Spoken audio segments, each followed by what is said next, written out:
my back tire getting flatter and flatter and flatter. And the stem broke. The stem broke right off the tube.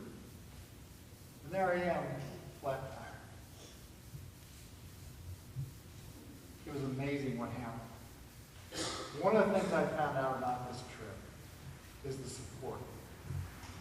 The support we get from the other riders, the support we get from the team that's ahead of us, the support team that goes with us. You know, I started this trip, I'll be honest, on Sunday afternoon when we were heading to New York, and on Monday morning before we started, I wasn't sure. Kept thinking, this is a long way to pedal, it's a long way to go. But you know, once we got started, that first leg, I had no doubt. I had no doubt because of the support of everyone on that team.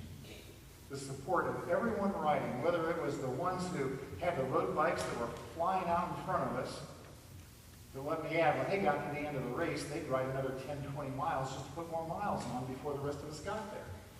But these guys were flying. I was usually in the middle of the pack. I was usually like in the second group going out. But you'd head into a headwind, and you ride in a single line and get that draft behind one another, and then different ones would take the lead and you draft off of them.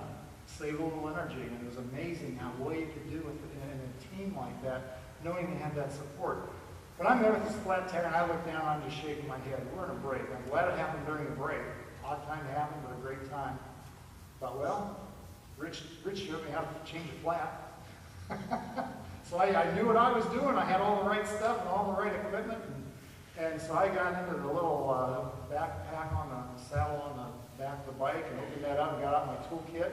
Had my tube in it, stuff I needed to get the tire off and all this. I couldn't believe what happened. I pulled that out. I'm down on the ground opening this up, getting everything out. I'm really not watching what else is going on. I get the tube out. I get the other things out, the tools I need. And by that time, a couple of other bikers came over. They already had my back tire off. They already had it off my bike.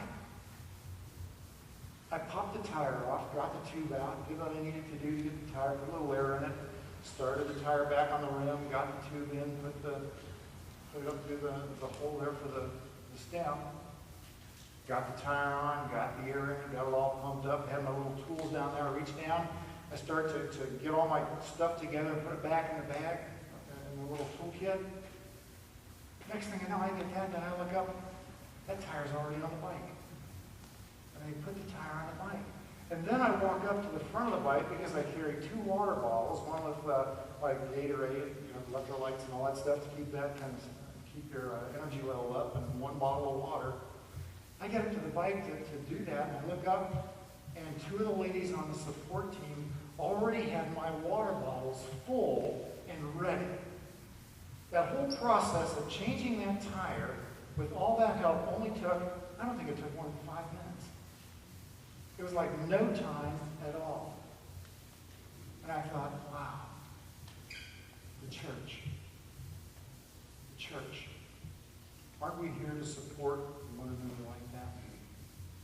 Aren't we here when something happens that maybe we get a flat on this road of life? How important it is that we are there as a supportive community caring for one another in Christ. What a tremendous dynamic that was to watch. You look at the early church, that's what they did. They collected all that they had, and they shared it with one another, and no one was hurting, no one was wanting. When we have people in our congregation and in our church that are running into some tough times, we need to be there. We're the ones that should be there first, as that support team, to get them back on their feet and to help get them back on the road of life again. We're the ones that need to be doing that first and foremost. Now, we do a good job of that, but we need to continually try to do better. We have people in the hospital with surgeries and things like that. We need to be preparing some meals for them. We need to make sure that they know that we're there to support them if they need anything, if there's anything we can do for them. Just to help them to get back on their feet and back on the go again. We're a supportive community for one another. But that's not the only thing. Countryside United Methodist Church. This is just a little church out in the hills. Let me tell you, they were in the hills. These are the only hills we ran into. Little Countryside Church.